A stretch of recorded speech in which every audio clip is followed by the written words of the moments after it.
Bonjour à tous et bienvenue dans le décryptage de la rédaction.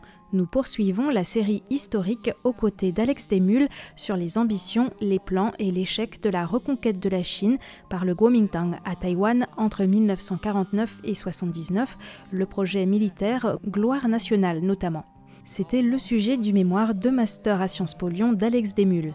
Pour ce 4e épisode, nous allons nous pencher avec lui tout particulièrement sur les relations tourmentées entre les États-Unis et la République de Chine à Taïwan. C'est un sujet complexe et passionnant que nous avons déjà commencé à explorer la semaine dernière. Si vous n'avez pas encore écouté les précédents épisodes, je vous invite à les retrouver sur la page internet de ce décryptage. Nous reparlerons aussi tout à l'heure d'une question cruciale qui a forgé l'expression « une seule Chine » et quelles en sont les implications jusqu'à ce jour. Nous parlerons aussi de l'année 1971 et de l'expulsion des représentants du régime de Chiang Kai-shek à l'ONU. Mais tout d'abord, revenons sur les relations avec les États-Unis. S'ils sont aujourd'hui le principal partenaire de Taïwan, en particulier pour sa sécurité, les relations entre le gouvernement américain et le régime de la République de Chine, lorsque celui-ci s'est replié à Taïwan en 1949, n'étaient pas bonnes. Selon les recherches d'Alex Desmulles, le secrétaire d'État américain de l'administration Truman, Dean Acheson, pensait que la Chine se retournerait contre l'URSS rapidement et que les Américains pourraient ainsi exploiter cet antagonisme. Dean Acheson n'avait pas tort, c'est arrivé, mais pas aussi rapidement qu'il le croyait. Quant au régime de la République de Chine, Dean Acheson pensait qu'il allait s'effondrer dès le début des années 1950. Il partait du principe que le régime nationaliste est un régime corrompu, est un régime tyrannique. L'image des nationalistes auprès des Américains est très médiocre à partir de 1943 parce qu'ils multiplient les erreurs de communication et de stratégie. Notamment, en fait, il y a le livre d'Edgar Snow qui sort sur les communistes chinois, donc Red Star over China, l'étoile rouge au-dessus de la Chine, qui sort aux États-Unis à cette même époque, qui dépeint les communistes comme des démocrates, qui ne sont pas. Franklin Roosevelt était persuadé que c'était des démocrates. Il a poussé les Américains en Chine à travailler avec les communistes plutôt qu'avec les nationalistes à plusieurs reprises.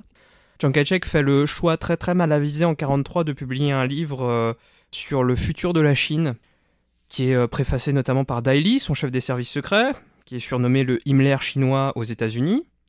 Et en fait, ce livre est décrié comme c'est le destin de la Chine, je crois, le nom du livre, est décrié comme le Mein Kampf chinois aux États-Unis. Et en gros, en fait, en pleine Seconde Guerre mondiale, les États-Unis commencent à dépeindre Chiang Kai-shek comme le prochain Hitler. Et du coup, l'image des nationalistes, elle est absolument désastreuse à ce moment-là.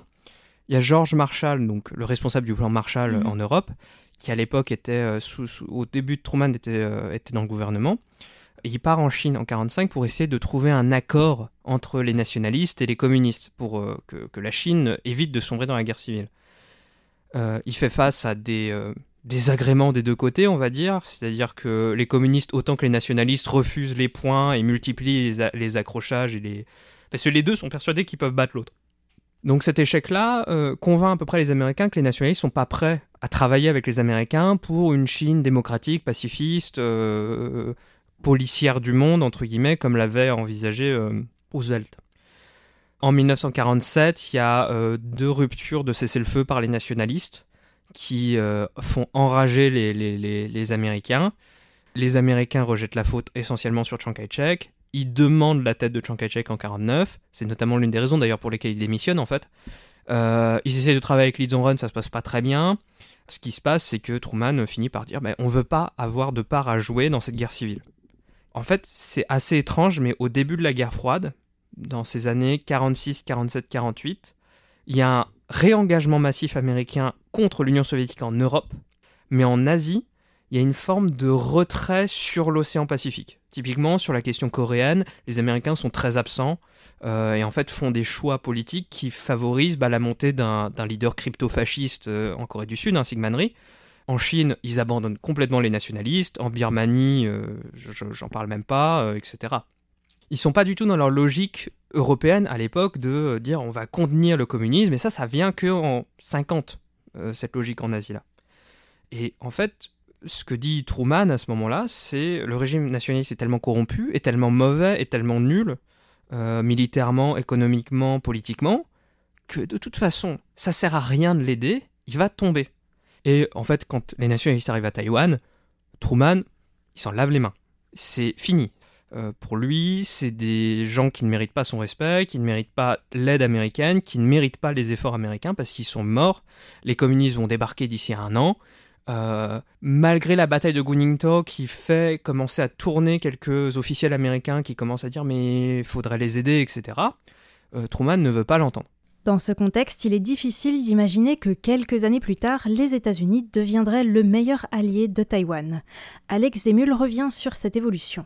Il y a une pression préexistante de membres de l'état-major américain à ce moment-là qui vont en fait démissionner de l'armée américaine pour aller aider Chiang Kai-shek eux-mêmes, notamment l'amiral Charles Cook, etc. Et puis MacArthur, qui est au Japon, va essayer de l'aider aussi.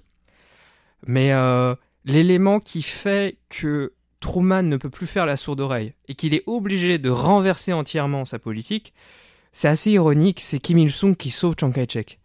C'est en 1950, le début de la guerre de Corée, la Corée du Nord écrase l'armée sud-coréenne, qui d'ailleurs est en vacances à ce moment-là, en partie en congé, et repousse les Sud-Coréens jusqu'à Busan. Ils tiennent presque même plus à un quart de la Corée du Sud. Les Américains sont obligés d'intervenir avec l'ONU.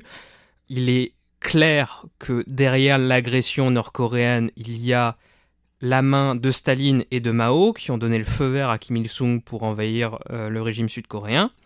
Et à ce moment-là, Truman n'a plus aucun argument pour dire que Mao va couper les ponts avec Staline. À partir de là, l'idée du titisme chinois explose.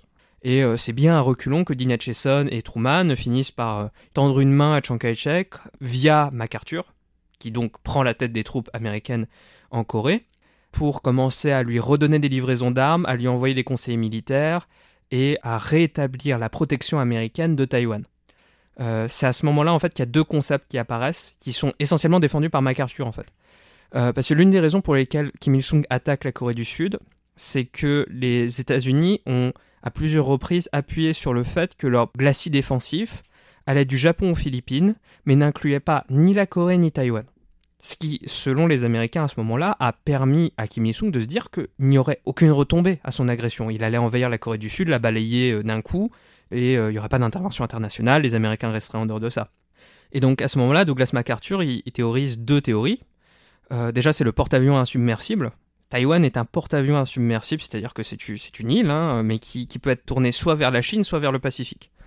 Et donc, le problème, c'est que Taïwan fait partie de ce qu'il appelle la première chaîne d'îles, donc qui va du Japon jusqu'aux Philippines, qui est la première barre de protection américaine contre l'avancée communiste dans le Pacifique, qui est leur zone d'intérêt particulière de ce côté-là du monde, et que donc Taïwan est un poste défensif avancé contre la Chine, et si Taïwan devait tomber, c'est un poste agressif avancé contre les États-Unis. C'est toujours la théorie politique qui prévaut aux États-Unis encore aujourd'hui. Taïwan, c'est la première chaîne d'îles, c'est la dague qui est pointée vers la Chine, mais c'est la dague qui peut être pointée dans l'autre sens. Parce que de fait, en prenant Taïwan, ils menacent Okinawa, qui est un territoire américain à l'époque. Ils menacent les Philippines, qui est un allié majeur des États-Unis. À l'époque, en plus, ça leur offre une manière de parasiter la mer autour du Vietnam, qui est en guerre à l'époque. Ça risque de menacer en plus le Japon. Les Américains, à ce moment-là, commencent à théoriser leur théorie des dominos, c'est-à-dire qu'il suffit qu'un État asiatique tombe dans le communisme et il risque de précipiter dans sa chute toute sa zone régionale. C'est pour ça qu'ils vont s'engager autant dans le Vietnam. Et leur théorie, c'est qu'il y a un super domino dans la région, c'est le Japon.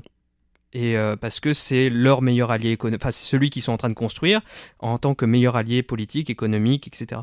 Et en fait, ils sont persuadés que si l'Asie du Sud-Est tombe, et que Taïwan tombe, le Japon va abandonner son alliance avec les États-Unis pour rentrer dans une position de neutralisme parce qu'il a besoin, pour ses besoins économiques, il a un besoin intense de la Chine et de l'Asie du Sud-Est, ce qui écraserait entièrement la sphère d'influence américaine dans la région.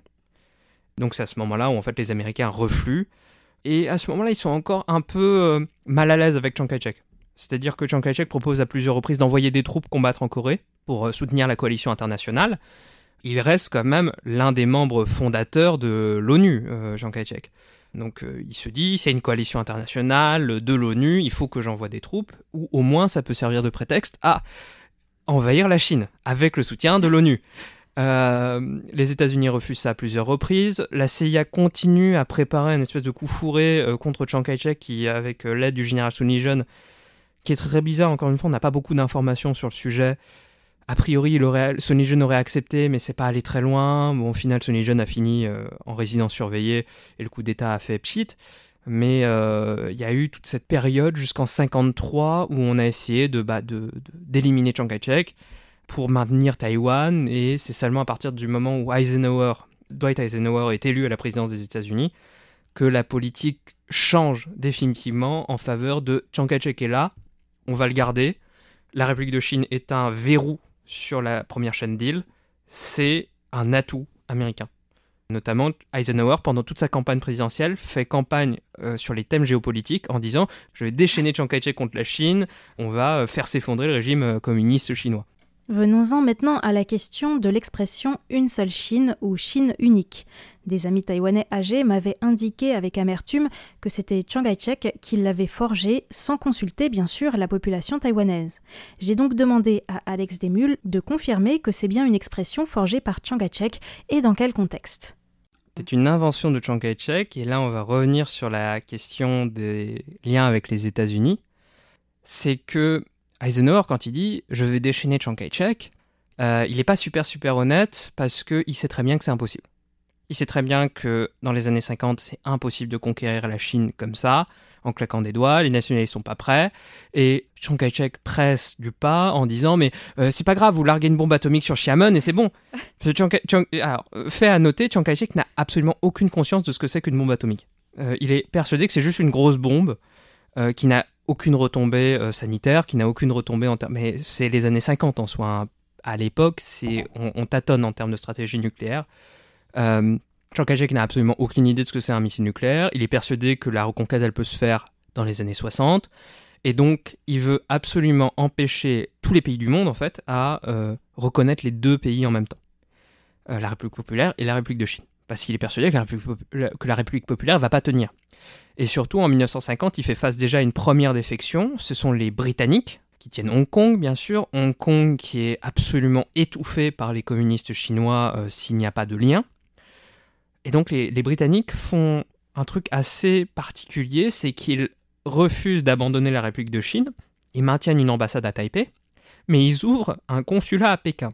Et alors, Chiang Kai-shek est furieux, il peut rien faire, vraiment. Et à partir de ce moment-là, en fait, il établit un fait clair. Quiconque reconnaît la République populaire de Chine doit faire quitter ses ambassadeurs de Taipei dans le mois. Soit on reconnaît la République de Chine, soit on reconnaît la République populaire de Chine. En soi, c'est assez dans la logique américaine de l'époque, soit vous êtes contre nous, soit vous êtes avec nous. Et en fait, à ce moment-là, Eisenhower se pose pas mal de questions, parce que, encore une fois, le super domino japonais pousse du pas, parce que le Japon est absolument dépendant depuis des années du marché chinois. C'est une des raisons pour lesquelles ils ont tenté d'envahir la Chine, c'est qu'ils avaient besoin ils voulaient le subjuguer. Après la révolution communiste, ils sont coupés du marché chinois, et c'est un moteur majeur pour leur développement économique. Et Eisenhower hésite un peu avec cette stratégie des deux Chines. Mais Chiang Kai-shek réussit à obtenir que, en général, partout, à l'ONU, dans les relations diplomatiques, dans toutes les organisations internationales, s'il y a une Chine, l'autre ne peut pas siéger. Et alors bien sûr, les communistes se sont emparés de ça très très vite. En soi, ils n'étaient pas foncièrement opposés à l'idée des deux Chines au tout début, mais dès qu'ils ont vu le comportement de Chiang Kai-shek, ils y ont trouvé un intérêt stratégique important dans le fait de dire, bah pareil, vous êtes soit avec nous, soit contre nous, dans cette persuasion qu'ils avaient de la montée en puissance de leur gouvernement. De fait, voilà, ils sont dans cet objectif de devenir autonomes vis-à-vis de l'URSS, de mener le camp communiste. Donc clairement, oui, c'est un concept clé créé par Chiang Kai-shek, qui est repris par les communistes et qui aujourd'hui est grossièrement abandonné à Taïwan, à part par quelques membres du KMT, de dire il n'y a qu'une seule Chine, etc. Il y a le consensus de 92, mais... Le consensus de 1992, nous en reparlerons tout à l'heure. En ce qui concerne le fait de ne pas pouvoir avoir en même temps la nationalité de la République populaire de Chine et de la République de Chine, le gouvernement taïwanais actuel reste ferme sur ce point. Quant aux relations diplomatiques, lorsqu'un allié diplomatique de la République de Chine à Taïwan rompt ses relations diplomatiques au profit de la République populaire de Chine, le gouvernement taïwanais pourrait en théorie décider de nos jours de ne pas fermer son ambassade. Le problème, c'est que ce serait considéré comme un casus belli par le gouvernement chinois. Avec le recul, l'expression d'une Chine unique ou d'une seule Chine peut donc paraître comme un piège dont il est difficile de se dépêtrer pour Taïwan. J'ai l'impression que c'est plus les effets latents de cette politique qu'une persuasion qu'il n'y a qu'une seule Chine. Quand je dis une seule Chine, c'est vraiment cette obsession que la Chine va se réunifier un jour, que ce soit le gouvernement de Taipei ou que ce soit le gouvernement de Pékin, l'un des deux va avaler l'autre. Et c'est une persuasion qu'avaient les nationalistes jusqu'en 92, jusque dans les années 90. Aujourd'hui, j'ai l'impression que ça s'étiole dans le parti nationaliste, mais c'est une croyance qu'ils ont encore pour beaucoup. Mais dans l'entièreté de la population, en fait c'est plus dans ce sens-là, c'est dans la population taïwanaise en elle-même, je pense pas que ce soit vu d'un très bon œil, et je pense pas que ce soit très très défendu, ni par les indépendantistes en l'occurrence, même s'ils sont sur leur nouvelle formule, la République de Chine indépendante, etc. Justement, eux, ils essaient de prendre le contre-pied de ça en disant « vous pourrez reconnaître les deux ». Bon, ils l'appliquent pas diplomatiquement à cause de la pression chinoise, mais je pense qu'il c'est plus un effet latent en fait. Alors qu'en Chine, tu vas demander à des gens issus de la population chinoise en général, enfin des gens de classe moyenne chinoise, ils vont te dire oui, il n'y a qu'une seule Chine. Et de fait, c'est normal que Taïwan, que la République de Chine puisse pas siéger dans les mêmes assemblées que la République populaire. C'est un effet latent d'une stratégie de Chiang Kai-shek qui aujourd'hui en fait est moins, peut-être pas abandonné, mais en tout cas est moins utilisé à Taïwan qu'en République populaire de Chine. C'est devenu un vrai outil de la République populaire de Chine pour mettre la pression sur Taïwan en fait. En effet, bien que cette expression ait été forgée par Chiang Kai-shek, c'est plutôt le gouvernement chinois qui l'utilise à son profit de nos jours. Bien sûr, on ne peut pas changer l'histoire, mais on se dit que si Chiang Kai-shek n'avait pas été aussi intransigeant, la situation serait différente aujourd'hui. Mais avec pour objectif à l'époque de reconquérir le continent, on imagine mal avec du recul comment Chiang Kai-shek aurait pu réagir autrement. Quand je dis une seule Chine, c'est vraiment que Chiang Kai-shek retire ses ambassadeurs même quand il n'est pas sous pression. Typiquement, quand la France reconnaît la Chine en 1964, De Gaulle, qui est un admirateur de Chiang Kai-shek, ce sont des combattants de la Seconde Guerre mondiale tous les deux, il a beaucoup d'admiration pour le Chiang Kai-shek, fait comprendre que bon, on reconnaît la République populaire de Chine, mais ça ne veut pas dire que vous avez à enlever votre ambassade de Paris.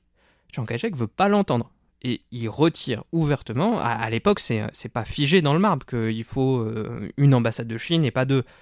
Chiang Kai-shek ne veut pas l'entendre et il retire volontairement, sans un mot d'ailleurs, il retire volontairement ses diplomates et il vire les diplomates français de Taipei. Chiang Kai-shek n'était donc pas du tout prêt à transiger sur la reconquête de la Chine, car pour lui, il ne pouvait y en avoir qu'une seule. On a vu dans le précédent épisode que l'échec de son plan de reconquête gloire nationale a accompagné le déclin de sa santé, comme si elle déclinait au fur et à mesure que cet objectif devenait de plus en plus lointain. Mais qu'en est-il de Jiang Jingguo, son fils, lorsqu'il a accédé à la présidence de la République de Chine à Taïwan ? Jiang Jingguo est à l'origine d'un concept qu'Alex Desmules nous explique. C'est Han Ze Bu Liang Li. C'est les Han et les bandits ne se tiennent pas du même côté du détroit. Sous-entendu, les Han et les bandits ne peuvent pas cohabiter. Donc, les nationalistes et les communistes ne peuvent pas cohabiter. Ce que dit Jiang Jingguo par là, en fait, c'est juste qu'il maintient la politique de son père, mais qu'il la renforce et qu'il la rentre dans le marbre, en fait. C'est les communistes seront toujours les bandits, jusqu'à la mort de Jiang Jingguo, même s'il ouvre des portes avec les communistes, il y a toujours une forme de rejet du modèle communiste, etc.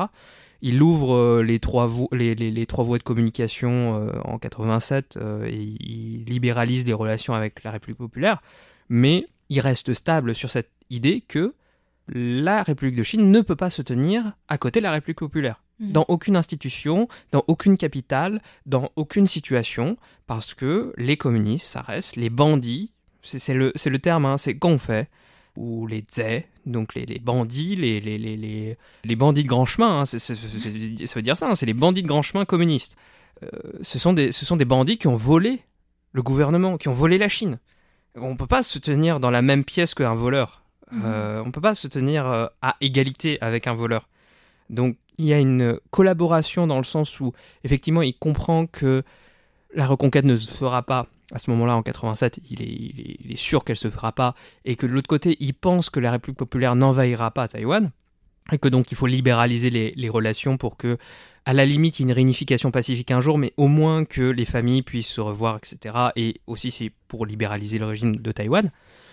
Mais oui, il est pas du tout dans cette logique de ah oui, on va être en confort avec la République populaire et on va être à égalité avec. Il considère toujours qu'il y a un régime chinois et en fait c'est l'aboutissement de ça, c'est la formule qui est obtenue entre le KMT et le Parti communiste en 92. C'est il y a une seule Chine mais on n'est pas d'accord sur la formule. En tout cas, c'est l'interprétation du Kuomintang. Le Parti communiste a une interprétation différente, bien sûr. Mais le Kuomintang pense que l'accord sur une seule Chine de 92, c'est il n'y a qu'une seule Chine, mais on ne sait pas si c'est Taipei ou si c'est Pékin. Pour mémoire, le consensus de 1992, mis en avant par le parti nationaliste du Kuomintang, le KMT, à Taïwan, fait référence à un accord qui aurait été trouvé lors d'une rencontre en 1992 entre des organismes semi-officiels représentant la République de Chine et la République populaire de Chine. Le consensus de 1992 porte sur le fait qu'il n'y a qu'une seule Chine et que chaque parti a sa propre interprétation ou n'est pas d'accord sur ce que une seule Chine signifie. Du point de vue du Parti communiste chinois, la Chine signifie la République populaire de Chine, dans laquelle Taïwan est incluse. À Taïwan, le Parti démocrate progressiste DPP, actuellement au pouvoir, n'a jamais reconnu l'existence de ce consensus de 1992. Je ferme cette petite parenthèse pour revenir à l'année 1971, moment charnière où la République populaire de Chine a intégré l'ONU, notamment le Conseil de sécurité, et où le régime de Chiang Kai-shek l'a quitté. J'ai demandé à Alex Desmules quelles ont été les différentes étapes qui ont mené à cette situation. La question de Taïwan, à partir des années 50, est observée par un moratoire tous les ans dans l'Assemblée générale des Nations unies. Parce que il y a une partie des membres de l'Assemblée générale qui reconnaissent la République populaire et une partie, à l'époque écrasante, qui reconnaît la République de Chine, la République tout court. Et donc ce moratoire, il est mené par l'Albanie, tous les ans, parce que l'Albanie est communiste, c'est le régime d'Enver Hoxha, et tous les ans, l'Albanie repropose une motion pour dire qu'il faut reconnaître la République populaire de Chine. Tous les ans, cette motion est défiée par le camp occidental et aboutit sur un échec. Et en 1956, il y a une tension majeure à l'entrée de la Mongolie aux Nations Unies. Parce qu'en fait, à l'époque, en pleine guerre froide, on fait rentrer les pays dans l'ONU deux par deux. Généralement, un pays soit neutre, soit du camp occidental, et un pays soit neutre, soit du camp du bloc de l'Est. Et donc la Mongolie est un pays communiste à l'époque. Et on l'a fait rentrer avec la Mauritanie. Or, le problème, c'est que la République de Chine considère que la Mongolie, toute la Mongolie intérieure et la Mongolie extérieure, c'est un territoire chinois. Donc elle ne reconnaît pas l'indépendance de la Mongolie. Et comme elle est membre du Conseil permanent des Nations Unies, sur l'entrée de nouveaux membres, ils ont un droit de veto. Donc la République de Chine dit clairement, mais moi, je vais apposer un veto à la Mongolie. Elle n'existe pas, c'est un État qui n'existe pas, c'est une province de la République de Chine. L'Union soviétique, en réponse, dit on va proposer un veto contre la Mauritanie alors. Le problème des États-Unis, c'est que s'il y a un veto contre la Mauritanie, les pays africains, qui sont globalement plutôt soudés à l'époque en termes sur la représentation, et d'ailleurs toujours aujourd'hui, il y a toujours une dynamique diplomatique à l'ONU des pays africains ensemble. Les pays africains qui soutiennent l'entrée de la Mauritanie, ils vont voir que les États-Unis ne sont pas capables de les soutenir correctement. Sachant que c'est essentiellement des pays neutres, avec quelques pays du bloc de l'Ouest, et à l'époque, on est dans les années 50, il y a genre un ou deux pays du bloc de l'Est en Afrique. Les Américains qui se défendent comme chantres de la décolonisation démocratique ne peuvent pas se permettre de laisser la Mauritanie se faire veto et les Africains leur retourner. Donc ils réussissent à mettre la pression sur la République de Chine pour qu'elle s'abstienne. Mais à partir de là, déjà, il commence à y avoir des grosses tensions sur ce moratoire. Et au final, dans les années 60, je crois justement 64, le moratoire obtient une majorité simple. C'est pas assez pour le faire passer, mais on est à ça. Il faut une majorité qualifiée pour le faire passer. Donc les États-Unis réussissent avec la République de Chine à faire passer le moratoire en question de grande importance. C'est un truc encore plus haut dans la hiérarchie des questions de l'ONU. C'est-à-dire qu'elle va être posée tous les ans, mais qu'il faut une majorité aux 2/3 pour le faire passer. C'est encore plus inatteignable.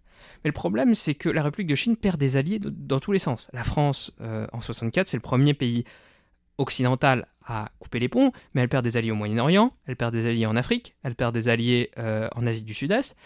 Et à partir de la rupture sino-soviétique et de surcroît à partir de vraiment ce moment un peu 68 de la Chine, où elle a un élan politique et j'ai envie de dire communicationnel, mais en tout cas en termes d'image dans le monde entier, dans cette année 68 qui est l'année des mouvements politiques, de soulèvement de la jeunesse, etc. Pas qu'en France, bien sûr, mais dans le monde entier, notamment au Japon, c'est très important, le Japon qui, encore une fois, le super domino des États-Unis, qui est super dépendant de la Chine, eux, ils hurlent à l'ouverture de liens commerciaux avec la Chine, parce que ne serait-ce... Alors déjà, les communistes, les socialistes, etc., ils hurlent pour ça, mais même les capitalistes et les membres du PLD, ils disent... Enfin, il y a une faction du PLD qui dit ouvertement, donc le Parti libéral-démocrate qui est au pouvoir au Japon à l'époque, qui est d'ailleurs toujours au pouvoir au Japon en ce moment, ils disent en fait aux États-Unis, si vous voulez que le Japon reste surtout une puissance économique majeure et se développe d'autant plus dans ce modèle capitaliste, libéral, etc., on a besoin des ressources chinoises. Les ressources d'Asie du Sud-Est ne suffisent plus. En tout cas, elles suffisent pour l'instant, mais elles suffiront pas dans 10 ans. Et le Japon, il est à l'agonie là-dessus, parce que le Japon, c'est un territoire extrêmement pauvre en matières premières. Il importe tout à l'époque. Enfin, le Japon a les moyens de subvenir en tant que société féodale, mais en tant que société capitaliste industrielle, c'est très compliqué pour le Japon de travailler sur ses ressources propres. Les ressources propres du Japon, c'est essentiellement l'éducation de sa population et la capacité de son pays à mettre en place des usines et des fonctionnements industriels fonctionnels, quoi. Et donc, ils ont besoin de ces ressources chinoises. Il y a le Canada qui dit la même chose. Le Canada, par contre, c'est aussi sur des questions de droits de l'homme. Le Canada est absolument effaré par ce qui se passe à Taïwan.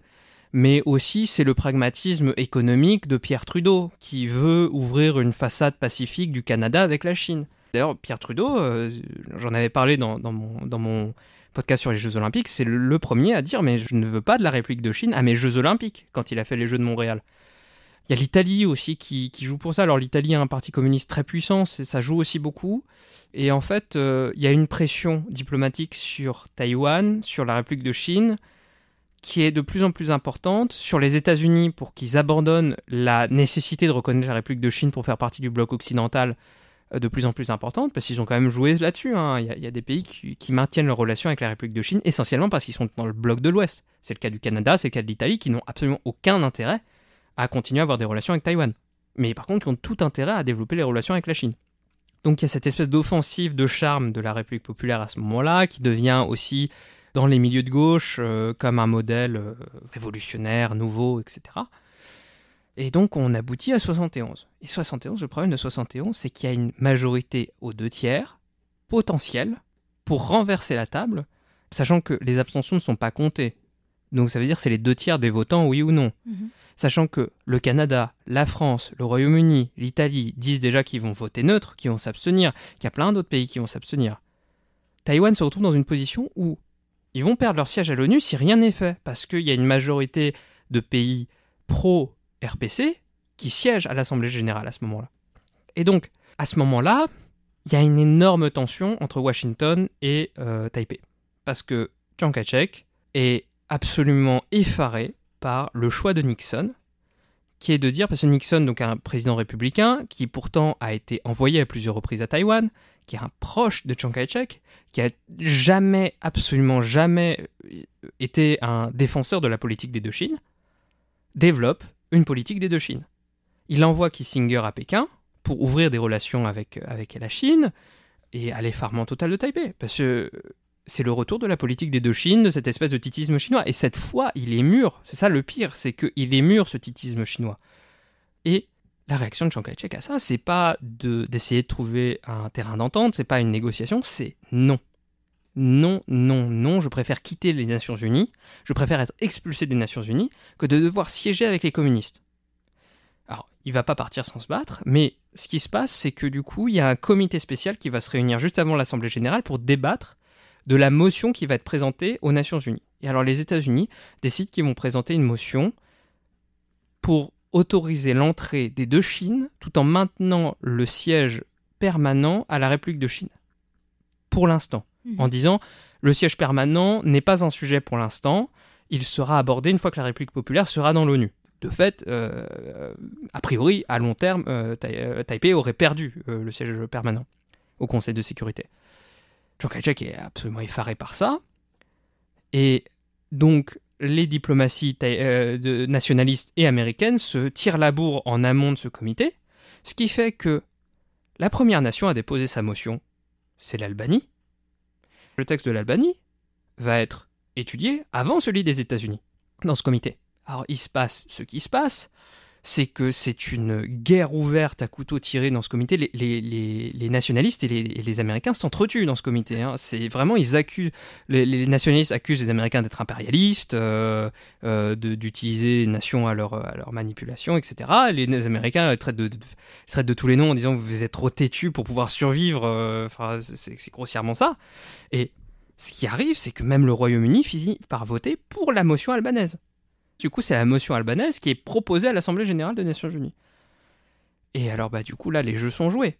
Il n'y a plus rien à faire. C'est qu'ils sont tellement entretués dans le comité et avant le comité que la proposition, elle était sûre de passer aux 2/3. Quelle que soit la proposition, il y avait 2/3 de pays qui étaient d'accord pour faire rentrer la République populaire de Chine. Ils n'étaient pas foncièrement anti-République de Chine. Ils n'étaient pas forcément pour virer la République de Chine de l'Assemblée Générale. Mais ils étaient pour l'entrée de la République populaire. Et ils allaient voter pour n'importe quelle motion qui allait faire rentrer la République populaire. Que ce soit la motion américaine, qui impliquait l'entrée de la République populaire et le maintien de la République de Chine, ou la motion albanaise, qui impliquait le départ des représentants de Chiang Kai-shek. Je cite, hein, il faut savoir, c'est pas écrit le rejet de la République de Chine ou de Taïwan, c'est le rejet des représentants de Chiang Kai-shek. Sous-entendu, ce que veulent dire les Albanais par là, c'est que c'est même pas un gouvernement légal. Sous-entendu, ce que peuvent dire les nationalistes aujourd'hui, ce que pouvaient dire les nationalistes et ce que peuvent dire les Taïwanais aujourd'hui, c'est que les gouvernements de Chiang Kai-shek, il est où ? Il n'existe plus. Donc voilà, c'est une corde sensible sur laquelle ils jouent beaucoup les indépendantistes d'ailleurs, il me semble, sur cette formulation très très bizarre de cette motion. Mais donc les Albanais disent c'est pas un gouvernement légal, qu'est-ce qu'il fait encore là ? Et donc il arrive ce qu'il arrive, c'est 76 voix contre 30 pour, je crois, un truc comme ça. Il y a énormément d'abstentions, bien sûr. La France, l'Italie, le Canada, le Royaume-Uni s'abstiennent. Je crois le Japon s'abstient. C'est une débandade totale. Et donc, au revoir, quoi. Chiang Kai-shek est obligé de quitter l'ONU. Enfin, les représentants de Chiang Kai-shek sont obligés de quitter l'ONU. Et ce qui se passe, c'est que Taïwan, c'est un choc. La République de Chine perd à la fois le siège à l'Assemblée Générale et le siège permanent, qui permettait quand même beaucoup de choses, le siège permanent. Et donc, est-ce que ça a décidé l'effondrement du projet Gloire nationale ? Oui, mais pas entièrement. Je pense qu'il y a plus d'impact dans le retrait des relations bilatérales, notamment du Canada, du Japon. Le Japon, ça arrive juste après. Et le désaveu total des États-Unis, parce qu'il faut savoir que, encore plus, pendant le vote de l'Assemblée Générale, Kissinger est en visite officielle à Pékin, ce qui rajoute encore une couche. Et Nixon y va juste après. Donc les nationalistes sont même désavoués pendant le vote par les Américains. Les nationalistes, en fait, c'est plus ça, c'est qu'ils perdent confiance totalement en l'idée qu'ils sont soutenus. Et alors, assez ironiquement, ils vont essayer de faire un retournement d'alliance assez bizarre.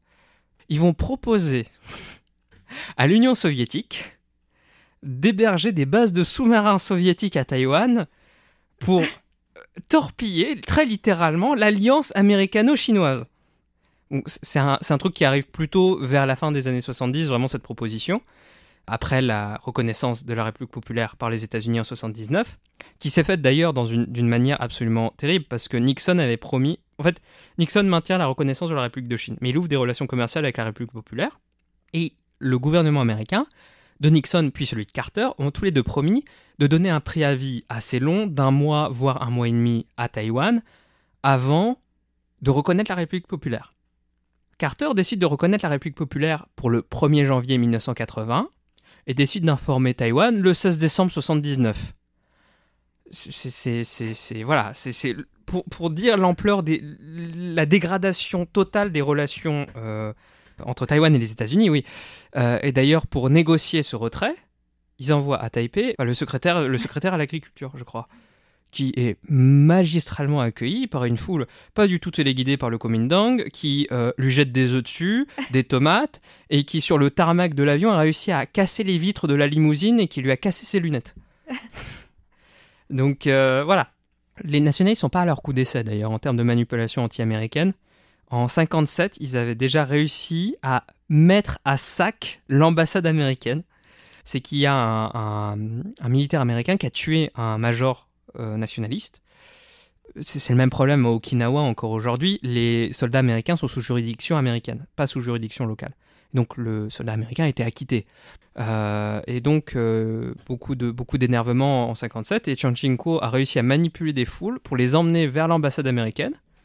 Et les policiers sont restés à côté. Et puis ils ont laissé la foule mettre à sac l'ambassade. Et c'est très drôle parce que la CIA écrit plusieurs rapports sur le sujet. Et à un moment, ils disent... Oui, alors pendant que la foule mettait à sac l'ambassade, on a vu des gens en chemise blanche rentrer, sortir avec des bracelets de documents, péter les coffres-forts et ressortir avec les coffres-forts, et puis quitter l'ambassade. Et ce sont des membres des services secrets nationalistes, bien sûr. Et ouais, ils ont pillé une ambassade américaine. Donc ils sont pas à leur coup d'essai là-dessus, vraiment. Et ils savaient depuis le début qu'il fallait se méfier des Américains parce que les Américains ont leurs intérêts à eux, c'est pas les intérêts des nationalistes. Ils ont des intérêts divergents et bon, bah voilà, c'est l'aboutissement de tout ça. Et donc, il y a eu cette espèce de pulsion qui était moins dans le sens de on va reconquérir la Chine avec l'aide de l'URSS, qui était absolument. Enfin, c'est impossible, surtout que l'URSS était englué en Afghanistan à la même époque. Mais c'était plus dans le sens ah bah c'est comme ça. Les États-Unis s'allient avec la Chine, et ben nous on va s'allier avec l'URSS. Et c'était dans le but de retourner un peu le couteau dans les deux sens et de dire bah. Vous l'avez cherché, mais on va vous torpiller votre projet, et etc. Bon, ça s'est jamais fait, hein, bien sûr. Parce que bon, les Américains sont intervenus et ont bien martelé du pied, et il y avait trop de relations économiques avec les Taïwan pour que tout ça soit conclu. Et il y a peu de chances que les Soviétiques étaient vraiment très sérieux sur leur idée de faire une base. Surtout que les Soviétiques se sont rabibochés avec les communistes chinois très très vite après, vers 83. Les relations entre les États-Unis et la République de Chine à Taïwan n'ont donc pas toujours été au beau fixe, il y a eu des hauts et des bas. En tout cas, la période des années 60-70 a été une période de turbulence pour le régime sur le plan international. De nos jours, le gouvernement taïwanais rencontre toujours certaines difficultés en raison de son absence des Nations Unies. Cependant, il a trouvé d'autres manières de s'insérer dans la communauté des nations en se démocratisant, en développant des échanges économiques et toutes sortes de coopérations à l'international, voire même en se rendant incontournable grâce à la fabrication des puces électroniques les plus avancées. La reconquête de la Chine n'est plus d'actualité depuis longtemps, mais la question de l'absence de Taïwan à l'ONU reste un sujet important. D'ailleurs, le gouvernement taïwanais a souvent rappelé ces dernières années l'interprétation erronée par la Chine de la résolution 2758 de l'Assemblée générale des Nations unies, votée en 1971, qu'Alex Desmulles a évoquée. Si cette résolution reconnaît la République populaire de Chine comme la seule représentante de la nation chinoise à l'ONU, Taïwan souligne que cette résolution ne peut pas être utilisée pour exclure Taïwan de l'ONU, faisant remarquer que le texte n'explique pas le statut de Taïwan et ne reconnaît pas que l'île appartiendrait, comme le clame Pékin, au territoire de la République populaire de Chine.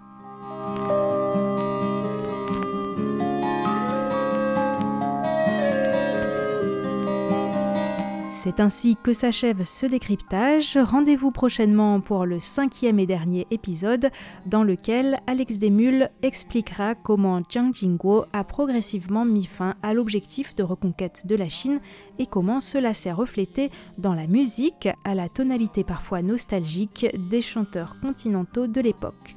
D'où le jingle spécial de cette série. À très bientôt. 哪儿有我的爹娘？是否别来无恙？